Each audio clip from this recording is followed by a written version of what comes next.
Yeah, I almost wonder if the reason why we will remember more clearly a reoccurring dream is because it's recurring, because it's happening over and over again versus like who knows what else we're dreaming that we just completely forget. And I think in your notes you mentioned how somebody was saying that like when you dream, it's like taking out the trash. It's like a defrag moment. Do you want to talk about that?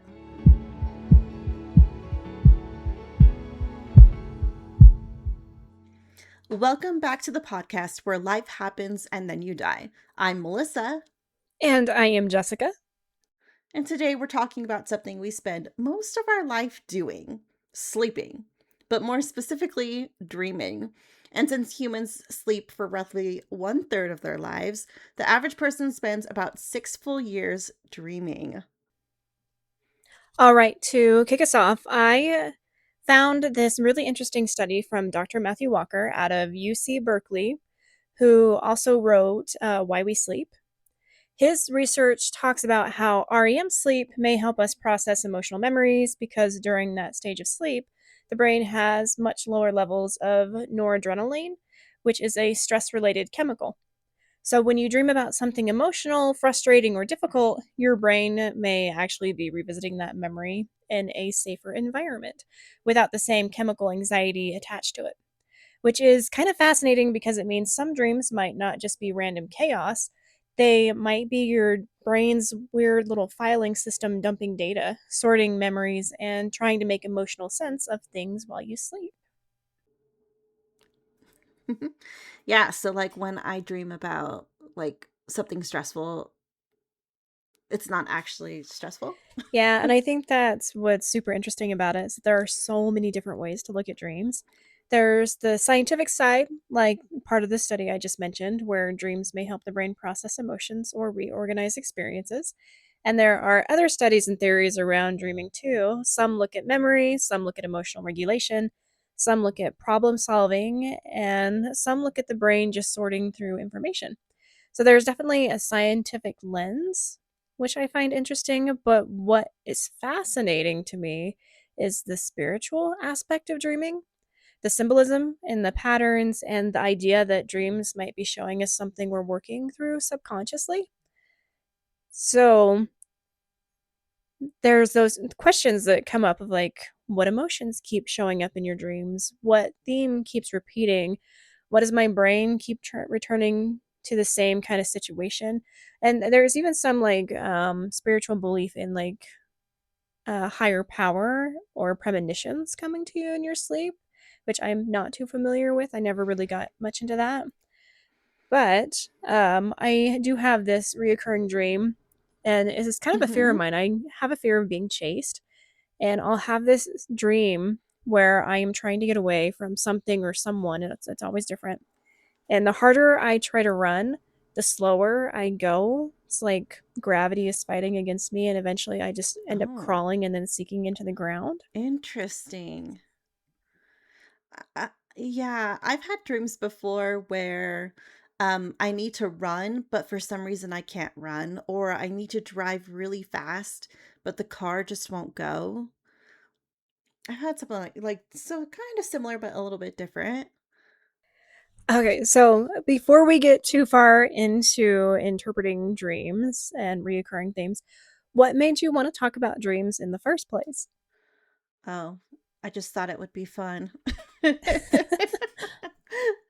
I don't remember. I might have, maybe I had a dream and I was like, we should talk about dreams. I don't know. I just think it's fun because I don't know about you, but I have a couple reoccurring dreams. So, I can share with you the ones that I have. I've had several times, but not lately. I've had the teeth falling out dream. Um, which is especially traumatizing when you've had braces and all these things because it's like, "Oh my gosh." And, like, I can feel them, like, coming loose in my sleep, like, I feel it, and I'm like, "Oh, my teeth." Like, it just feels so real. Like, I feel like I'm gonna wake up and I'm gonna have a tooth that's loose. Um and I have looked up what that means in the past. Let me see. Teeth falling out in a dream. It means it symbolizes underlying stress, a feeling of losing control or insecurity about your personal image or a major life change. And I haven't had it in a while. I'm trying to remember when the last time I had it. Probably, probably usually in my school days, high school, college days is when I would have this dream. But I haven't had it in a long time. Did you ever grind your teeth in your sleep? I think I do grind my teeth like currently. So that's why I think that dream feels even more real because I'm grinding my teeth and I'm like, I can, like, it just feels like they're loose. I've heard about the teeth falling out dreams, but I've never had one myself. You've never had one. Okay. No, but I do have this weird thing that I can do when I'm trying to fall asleep or when I'm really emotional and need to calm my brain down. I don't know if it's technically lucid dreaming, but it's kind of in that same category. I'll think of something I want to dream about or a scenario that feels comforting, and I'll kind of guide my brain in that direction as I'm falling asleep. So before I'm fully asleep, I can control it a little bit. I'll have these little happy Mm. dreams or little made up scenarios, and then once I'm actually asleep, everything gets really weird and unpredictable, especially if I eat sugar or anything sweet before bed. But up until that point, I can kind of steer it. And if I wake myself up, sometimes I can reset the dream and try to get back into it. In fact, when I was younger, I had a crush on this boy. I would do that all the time. I'd start having this little fake relationship dream in my head. And if I started waking up, I would get so mad and I would spend the next like 30 minutes trying to go back into this fake relationship I was having in my little dream world. That's so funny. Do you have a hard time falling asleep? Do you find that helps? I do have a hard time falling asleep. I'm really particular about it too. I need to be in the dark. I need it Mhm. to be quiet. If there's too much noise, I can't Oh, I sleep. I like a little white noise. I've got, a fan going. We have right now our air conditioner is in our bedroom. We just have a window unit. So that kind of lulls me to sleep. Yeah, like I like white noise. So, See, I can handle a fan. A fan is fine because it's consistent. But we have a neighbor with a dog, and they'll put him outside around like 9 o'clock at night and leave him out there until midnight. And he has this very specific hound oh. dog kind of bark, and I cannot sleep through it. It just gets stuck in my brain. So when I finally do fall asleep while he's barking, it usually takes me a while, and then I end up dreaming about dogs. I fall asleep super fast, so I don't really do anything to like try to lucid dream or anything because I get tired, I put my head on the pillow and I'm out. I would love to be able to do that. It sounds so peaceful. I know my husband's real jealous. I get that because once I'm asleep, I usually stay asleep. But if I do wake up, there's no going back to Oh, sleep. really? Like if I wake up at 3 o'clock, because getting older and having to pee, I am just awake. That's it. I'm done. See, I kind of come in and out and I go right back. So like and I toss and turn a lot, so I swap sides a lot. And I have like this body pillow. And so and also Paul doesn't like it when I pull the covers when I turn. So when I turn, I have to consciously wake up enough to, okay, I got to kind of lift the cover so that it doesn't pull and then move the pillow and then I turn. So like I don't know. I wouldn't say that I'm awake, but I kind of I know what's happening and then I go back to sleep. Do you have any other recurring dreams? I do. I have one. It doesn't happen very often, but when it does, it's really intense. And for the most part, it's kind of like a nightmare. It's always the same, just different people, depending on it's like a different family member or someone I love. But the situation is always the same. It's always a home invasion scenario where they get brutally murdered the same way. And in the nightmare, I am trying to save them. And no matter what I do, nothing works because every time I change it, it just happens anyway. But I'll wake up in a panic, like heart elevated, that heaviness in your chest, can't breathe, and I'll be crying. And it completely like throws me for a loop to a point where, depending on the time of night it is or who it was about, I will text them and be like, "Are you okay? Are you alive? Please lock your doors." Interesting. I'm gonna look it up. Hold on. Dreams of home invasion. Okay.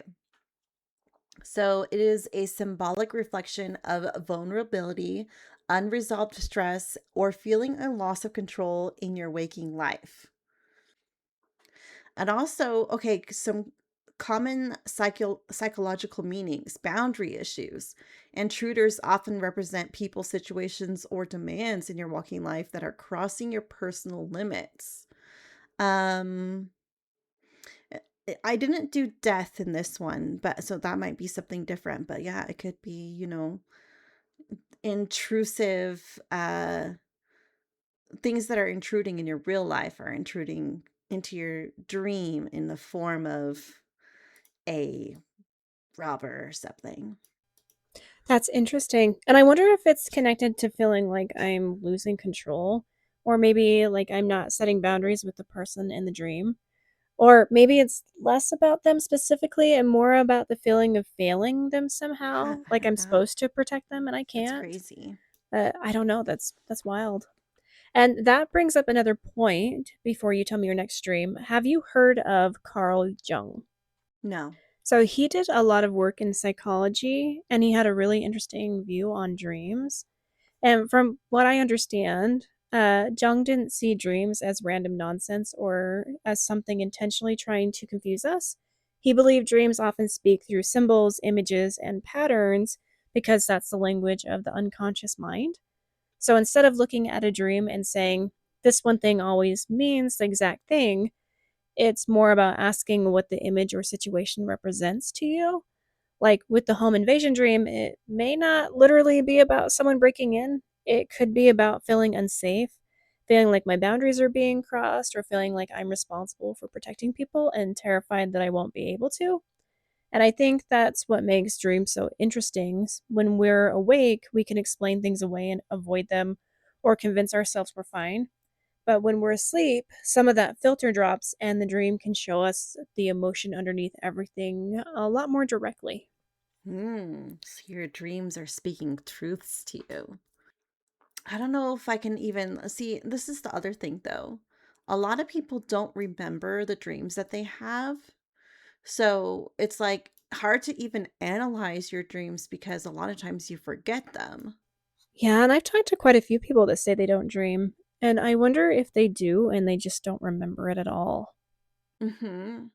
And yeah, I almost wonder if the reason why we will remember more clearly a reoccurring dream is because it's recurring, because it's happening over and over again versus like who knows what else we're dreaming that we just completely forget. And I think in your notes you mentioned how somebody was saying that like when you dream, it's like taking out the trash. It's like a defrag moment. Do you want to talk about that? Yeah, so there were a few different theories around that, but the one I thought was interesting is this idea that sleep helps your brain sort through information. So it does what they call data dumping or defragging. But when we're awake, we're taking in so much information all day, consciously and subconsciously. Some of it's important, some of it's emotional, and some of it's just random background noise. So when we sleep, part of our brain may be doing this organization of that, strengthening some connections, weakening others, and figuring out what needs to be stored and what needs to be removed. That's why I like the defrag idea. Um, and it just kind of helps your brain keep functioning so you have more room to learn and grow. And I think dreams might be connected to that. They can pull in fragments of memory, emotion, stress, imagination, and random things Yeah, from the day. that's so interesting. Yeah, and it makes me wonder about memory in general, like why we remember some emotional things so clearly but forget random details like the wallpaper in a room we grew up in. Maybe it's not that the brain removed it or deleted it, but it just didn't prioritize that detail. And memory isn't a perfect recording. It keeps certain things because they mattered emotionally, were repeated, or connected to something important. And the fact that the more you recall a memory, the higher the possibility that it Hmm. may change. Yeah. We don't have space for this anymore. Delete. So I have a couple other reoccurring dreams. One of them, I think they're actually both pretty common. So, in one of them, I am at the end of the school year, and there's two different versions of this dream for me. So, I'm at the end of the school year, and it's graduation day, and I'm either in high school or college. It doesn't really matter in the dream. Usually, it's college, and I realize as I'm about to get my diploma that I have missed an entire class for a whole semester. I'm like, I didn't go to that class. I can't graduate. And blah, I'm like freaking out that I like missed this whole class. And then I remember that I already graduated and I like this is not real. like oh, you're just like in panic mode that hey I can't graduate, like I didn't go to class, I didn't do my homework, or like I forgot this class even existed. And yeah, I get that. But then I also get a different version of that where I am graduating from college, and I got married before I graduated from college. So I have this dream where I realize I'm about to graduate and I haven't gotten married yet. And we discussed previously how I grew up in a very high demand religion and marriage was pushed on us very young.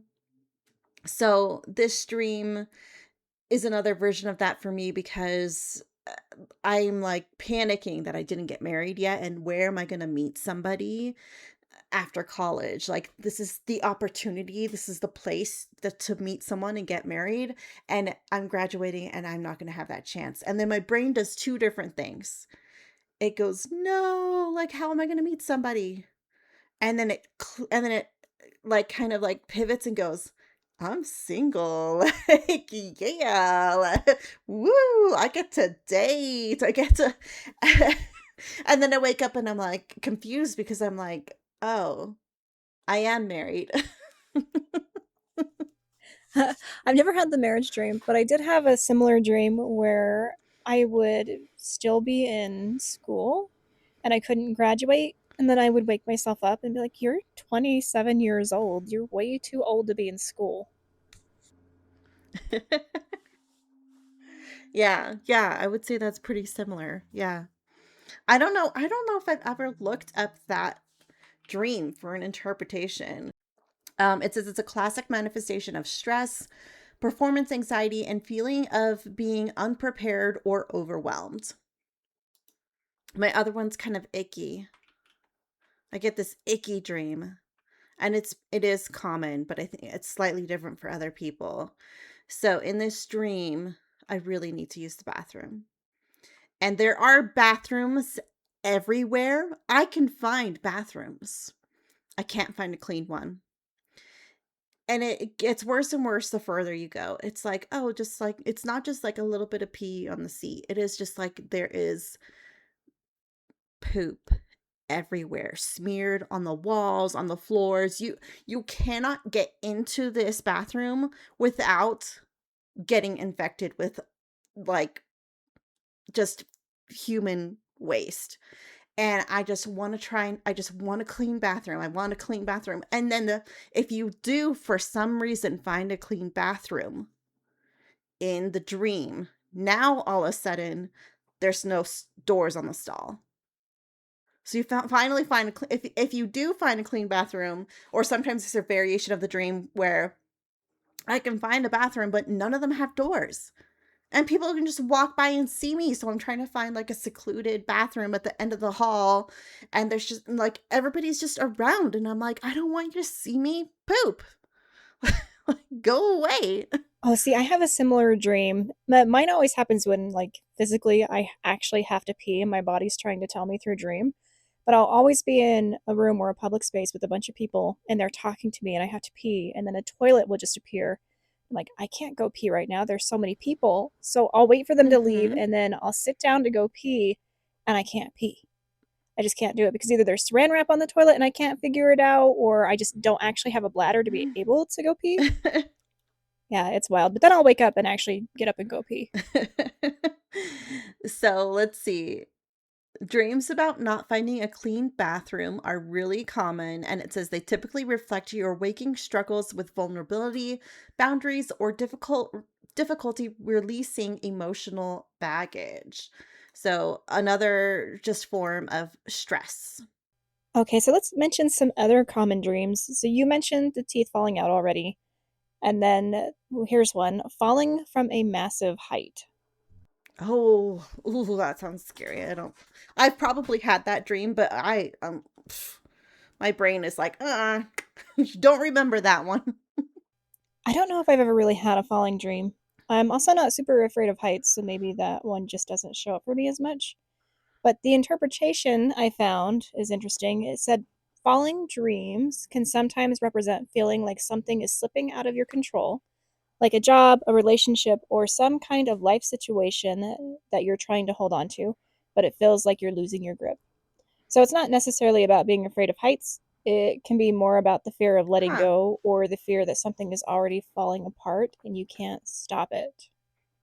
So here's another one that I have sometimes that seems positive but kind of isn't.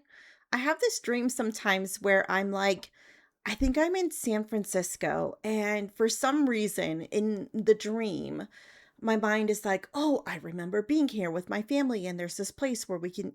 It switches between there's this place we can get really great donuts, or there's this place we can get really great fudge. And I start looking all over the city, and I'm like, this street looks familiar. I think it's on this street. And I look through all the shops and I can't find it. I'm looking and looking and looking, and I'm like, well, maybe they went out of business. And I'm like, they have to be here. I have to find these donuts. I have to find this fudge, whatever it is, and I just can't find it.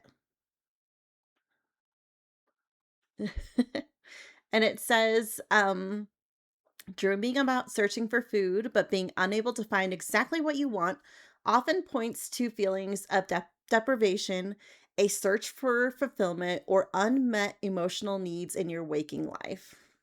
That makes sense. If dreaming about searching for food but not finding what you want can point to deprivation, unmet needs, or searching for fulfillment, I can see how that would fit, especially because food can be comforting or tied to feeling cared for. I don't think I've really had a food dream myself. I do have some positive ones. Do you want to hear those? Ooh, So, one of them is flying. Dreaming about flying can represent freedom, liberation, or release.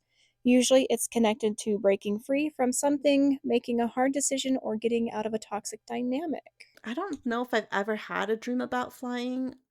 I vaguely remember having a dream when I was a kid that felt like floating. And this was something I would dream quite often. But also in that dream, I also had this feeling that my fingers were fat and like growing. Oh, that's interesting. The finger part is kind of hard to interpret. That feels more specific, and I wonder if it's one of those weird body sensation dreams where your brain is aware of your body while you're sleeping and turns it into something visual. I also did find a couple of other positive dream interpretations too. One was dreaming about a house, and with houses, it depends on what part of the house you're in or what you find there. But one interpretation said that if you discover an extra room, it can symbolize discovering a new part of yourself or feeling Hmm. like your capacity is expanding. And then there's clear water or swimming. Water usually represents your emotional landscape. So if you're swimming easily through clear, warm water, that can represent emotional alignment, peace of mind, or moving through a transition in a healthy way. So are these like common as well? Yes. Well, at least Google says they're the most common positive dreams. Positive. Interesting. What are the top three negative? Okay, so the list I found, there are actually more negative dream interpretations than positive ones. They have falling, teeth falling out, being chased, being unprepared or Mhm. late, sleep paralysis, or not being able to speak, being stuck in an endless maze, and then glitching technology or phones. I haven't had the glitching technology one before, but that is interesting because I can see how it can tie into frustration or feeling like you can't Hmm. communicate. I've had dreams where I'm trying to text something on my phone and it won't text the right thing. It keeps auto correcting to something else. and I keep trying and trying. Like, sometimes it's text, sometimes it's like a password. I'm trying to enter a password to log in or something, and it will not type correctly, and I keep trying and trying and trying. And actually, I've had this dream where I used to work at Old Navy, and I have this dream where I have to log in to the system to clock in or to clock out. And I spend the whole time that I would have been working just trying to clock in because I cannot get the computer to accept my password. And then when it's time to clock out, I'm trying to clock out and everybody's waiting for me to clock out so that they can clock out. And I'm like, I'm so sorry. My password's not working. And then I'm like letting everybody else clock out and I'm trying to clock out last and it's not working. And it's so frustrating.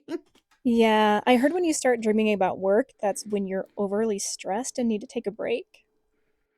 Oh, I have work dreams, like, not now, but I used to have work dreams all the time. When we were at the job that we were at together, our marketing jobs, I would have dreams where I was still working at Old Navy, and I was working at Old Navy while working the marketing job full time. So I would, kind of, like, be in this situation where I'd be like, "Oh, shoot, I forgot I didn't quit my Old Navy job, but I'm working this full-time new job."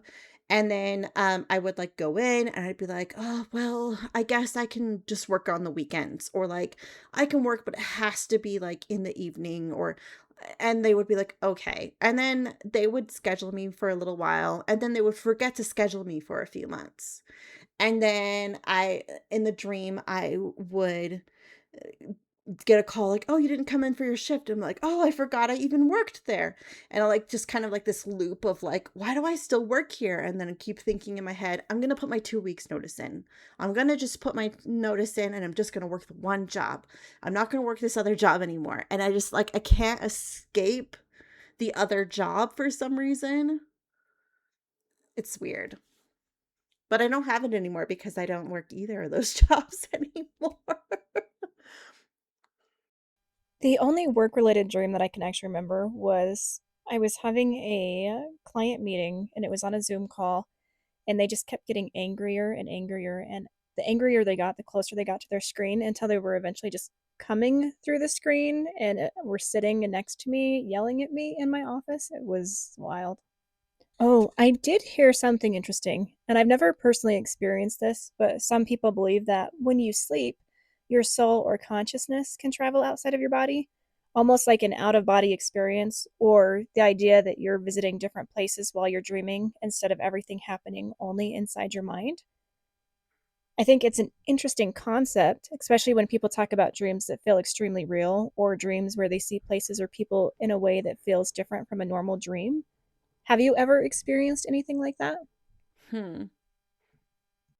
Um, like, I mean, outside of the recurring dreams, I know I've had dreams about my ex, but I don't remember anything about the dream. But I can remember that I had a dream about my ex-boyfriend. Don't know what happened, but and then uh, the only other thing, I don't know. I don't know. We can go deep. I did have one dream that kind of came true. Ooh, that one's interesting. Okay, yeah, let me hear it. I wanna Yeah, know. I can share. And then I'll let you decide if you want to keep it in the episode. So, when I was pregnant, and for those of you who may have missed it in a previous episode, my husband and I struggled with infertility. We did get pregnant. We lost the baby halfway through the pregnancy. I gave birth, but it is technically a miscarriage, but I gave birth, so technically it's a stillborn. So it's like right on the edge of like it could have gone either way. So, um, the night before we went in for the ultrasound, when we found out that there was no heartbeats, I had a dream. And in the dream, I gave birth to my son, and I gave birth to my son at 20 weeks, not 40 weeks. And this is exactly what happened in real life, right? So in my dream, I give birth and then I realize I'm only 20 weeks pregnant. I can't give birth, but I just gave birth. Is the baby okay? And I find this nurse and she looks at the baby and she's like, he's fine. He's 40 weeks. He's just fine. He's perfectly healthy. And so for me, the interpretation of that dream after, the next day, finding out that I had lost my baby and then giving birth over the next 48 hours was that my son, um, was okay. That, like, even though I wasn't going to be able to raise him, that, like, he's a perfect whole being and, like, he's just fine. He's just in heaven now. So, Yeah, I've talked to a couple of people who've had dreams like that after someone they love passed. I won't mention names, but one of them is someone you know. She told me that after one of her relatives passed, she would have dreams where they came to visit her, and she said the dreams felt different from normal dreams. It wasn't just that she missed them, it felt like they were communicating with her in a way that gave her peace, like she knew they were okay. And I think that's what's interesting about dreams like that. Whether someone sees it spiritually, like that mhm. loved one really is coming through, or psychologically, like the subconscious is trying to soothe that wound, it still feels meaningful. Yeah, I wonder how common that is to have a loved one who has passed come visit you in a dream. I would imagine it's pretty common. My mother's mom had the same thing happen after she had lost a child. She had a dream that the child had come back to see her. She was older, she wasn't a baby, but she lost the child as a baby. She was stillborn, I think further along though. And she had a dream that she was maybe like 12 and came, or no, actually, I think she was a baby in the dream. I don't know. There's a language barrier. They speak Spanish. So I get the interpretation from Spanish to English. But I think she takes the baby and they go for a walk and they're walking and walking for like hours and hours and just talking, and she tells her that, like, I'm okay and I'm like in heaven and yeah. Isn't that crazy? And like my dream was before the night before I found out, but at that point my son's heartbeat had been stopped for at least a week. So I felt like it was him coming to comfort me before I found out. Yeah. Yeah, and I don't think anyone else can really tell you what that dream was or wasn't. If it felt like him coming to comfort you, then I think that matters, especially with something that painful. I understand why that would stay with you and feel different from a regular dream. I've never experienced one myself, but I do think it's a comforting thought. I'd like to Mhm. believe that that kind of connection can happen. Yeah. When my grandmother passed, my oldest sister said she visited her in her dreams every night for a month until she felt okay. And whether that was spiritual or psychological or a mix of both, I don't think it makes it less meaningful. Sometimes comfort is comfort. You know, and I do hope when I die I can visit someone in their dreams. I think that would be really beautiful. Although knowing me, I would probably be trying to be comforting and somehow turn it into like the worst nightmare ever. You're gonna like haunt someone. Okay, hold on. I want to look it up, so you might hear some typing. Okay, so deceased relatives in dreams. Dreaming of dead relatives is very common and typically reflects your subconscious mind processing grief, longing, or unresolved emotions. While many people experience visitation dreams that offer comfort or guidance, these dreams can also serve as a way to safely explore your feelings and memories. That makes sense. I think that's why I like looking at it from both sides. It can be your brain processing grief and it can still feel spiritual or comforting at the same time. I don't think one has to cancel out the other. Like, what's the best dream you ever had? Okay, so we're going to get a little explicit here. When I was younger and had a crush on someone, I would have romantic dreams about them. And the dream would get to a certain point, like kissing and nudity or the idea of intimacy. But as soon as anything actually started happening beyond that, the dream would just stop. Aww. My brain will not let me have sex dream. Have you ever had one since? No, not really. I've never been able to have Ah, one after that. Like a lot of the time, the person doesn't even have a clear face, but I still know who they are. And then when it gets to a really good point, my brain just shuts the whole thing down. So I want to experience one, I do, but my brain's like, nope, access denied. I am my own cock block. because I was gonna say, I think the best dreams are sex dreams. And I don't know if it's some kind of emotional block with or what it is with me, but I've never been able to get there in a dream. It gets right up to the edge and then I either wake up or the whole thing just changes into this weird bizarre dream. And then I just wake up so annoyed like, "Really? I can't even have fake sex in peace?"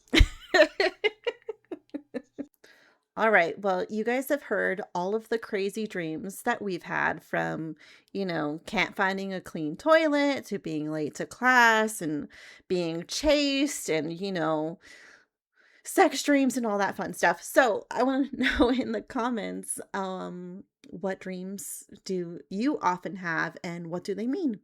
Yeah, I would love to hear your take on it. Do you think it's biological, psychological, spiritual? Yeah, let us know about your dreams. Thank you so much for joining us for this episode of Life Happens and Then You Die. And I don't know, sleep well tonight. And as always, please like, comment, and subscribe to show your support. And maybe you can just put this podcast on repeat while you sleep. Maybe you'll get some crazy dreams. All right, we'll see you next time. Bye.